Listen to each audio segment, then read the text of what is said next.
সংসদ ভবনের ভিতরে সাধারণত সাধারণ মানুষের ঢোকা মানা। সাধারণ মানুষ ঢুকতে পারে না, কিন্তু আজকের চিত্রটা ছিল সম্পূর্ণ ভিন্ন। মানে এখানে এত মানুষজন, মনে হচ্ছে যে কোনো মেলা লাগছে এমন অবস্থা।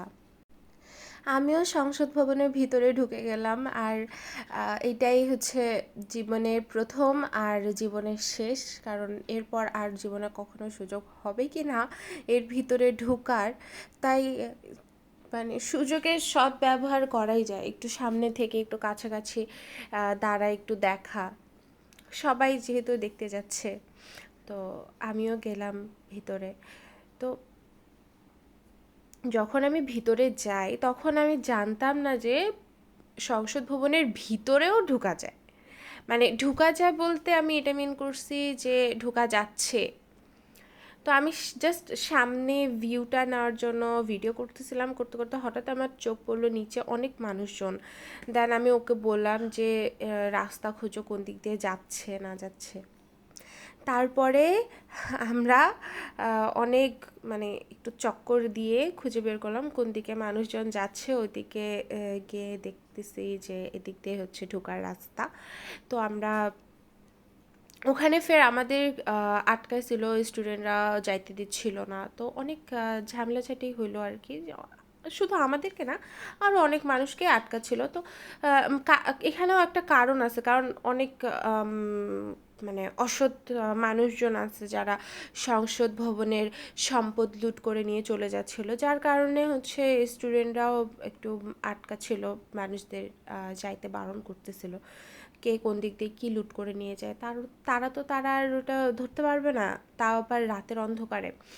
তো তাই ওরা হচ্ছে একটু আটকাচ্ছিল। যাই হোক, অনেক কষ্টে আমরা সংসদ ভবনের ভিতরে, একদম ভিতরে ঢুকতে পারলাম।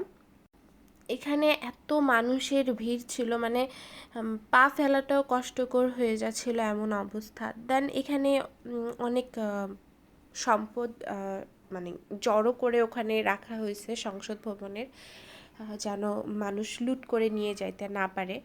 আর এদিকে আমি হচ্ছে ঘুরে ঘুরে দেখতেছিলাম কোথায় কি আছে কি না আছে। তো এগুলো সব ঘুরে ঘুরে দেখতেছিলাম, তখন আমি এক্সপেক্ট করিনি যে ভিতরের অবস্থাটা এরকম হবে। আমি ভাবছিলাম যে নর্মাল থাকবে সব কিছু, কিন্তু ভিতরে যে এত ভাঙচুর করছে স্টুডেন্টরা, এটা আর বুঝতে পারিনি। আর এই দিক থেকে ভিউটা অনেক সুন্দর আর অনেক ঠান্ডা বাতাস আসতেছিল। তারপর ভিতরে চলে গেলাম, এখানেও স্টুডেন্টরা বসে ছবি তুলতেছে। আর অলরেডি সব কিছু তো ভাঙচুর করাই হয়েছে। অনেক পানি কাদা, খারাপ অবস্থা, একদম ভিতরের অবস্থা খুবই খারাপ, খুবই খারাপ। মানে আমার দেখে খুব খারাপ লাগছে যে আম, এত খারাপ অবস্থা, এটা দেখে আসলে খুব খারাপ লাগছে। ভাঙচুর করা হয়েছে, যে সম্পদের ক্ষয়ক্ষতি করা হয়েছে, এটা আসলে মানে আমার নজরে খারাপ লাগছে আর কি, খুব কষ্ট লাগছে এই আর কি। এখানে আমি একটা মামার কথা শোনাই আপনাদের, আপনারা শুনেন।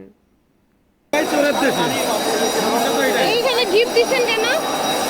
মানুষ যে যার মতো করে নিয়ে যাচ্ছে, ও, এগুলো আটকানো হয়েছে। ভালো হয়েছে। তাও তো অনেক কিছু খুলে খুলে নিয়ে গেছে।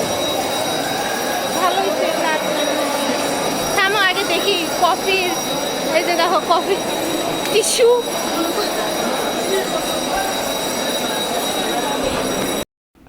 তারপর আমি আরও কিছুক্ষণ ঘুরে ঘুরে দেখছি। আর ডিজাইন তো অনেক সুন্দর করা হয়েছে, কিন্তু মানে জাস্ট প্লাস্টার করে মানে এভাবে রাখে দিছে, কেমন জানি একটু মানে ফাঁকা ফাঁকা পানসা পানসা এরকম লাগতেছে। যাই হোক, ভিতরের অবস্থাটা দেখেন, একদম ভাঙেচুরে অবস্থা, খারাপ। আর প্রত্যেকটা জায়গায় তো সম্পদের ঢিপ ওরা দিয়েই রাখছে। যাই হোক, তো অনেকে আবার ফের বলতেছিল এরকম যে এগুলা কি এরা দিয়ে দিবে নাকি, এগুলা তো হচ্ছে ওরা নিজেদের কাছে নিয়ে রাখে দিবে আর বিক্রি করে দিবে, বিক্রি করে টাকাগুলো নিজেদের মধ্যে বন্টন করে নেবে, এরকম আর কি বলতেছিল, গুজব ছড়াচ্ছিল। তো গুজবে কান্না দিই আমরা, এটা সত্যিও হতে পারে আবার মিথ্যা হতে পারে, জান বলা তো যায় না কে কী করবে না করবে। যাই হোক, ওটাতে কান দেওয়ার দরকার নেই আপাতত আমাদের। তো এখানে আমি জাস্ট মানে অবস্থাটা দেখতেছি যে। তো আমার এখানে আর বেশি বকবক করার কিছুই নাই, আমি জাস্ট ঘুরে ঘুরে প্রত্যেকটা রুম দেখতেছিলাম আর কি, যে রুমের কি অবস্থা করে রাখছে এটা দেখতেছিলাম আর কি। যাই হোক, তো এখানে ভাইয়াগুলো বলতেছিল যে এই রুমটা নাকি বন্ধ ছিল। তো আমি তো যাই খোলাই পাইছিলাম, তাই হচ্ছে একটু ঘুরে ঘুরে দেখছিলাম, আর ওখানে আরও অনেকেই ছিল আমি ব্যতীত। তারপর আমরা নিচে চলে গেলাম, আর এখানে অনেকে পানিতে নামে এনজয় করতেছে, আজকের দিনটার এনজয় করতেছে, স্বাধীন দেশটার জন্য তারা খুশিতে পানিতে লাফাঝাপ্পা করতেছে। যাই হোক, ভালো থাকবেন, সুস্থ থাকবেন, আল্লাহ হাফেজ।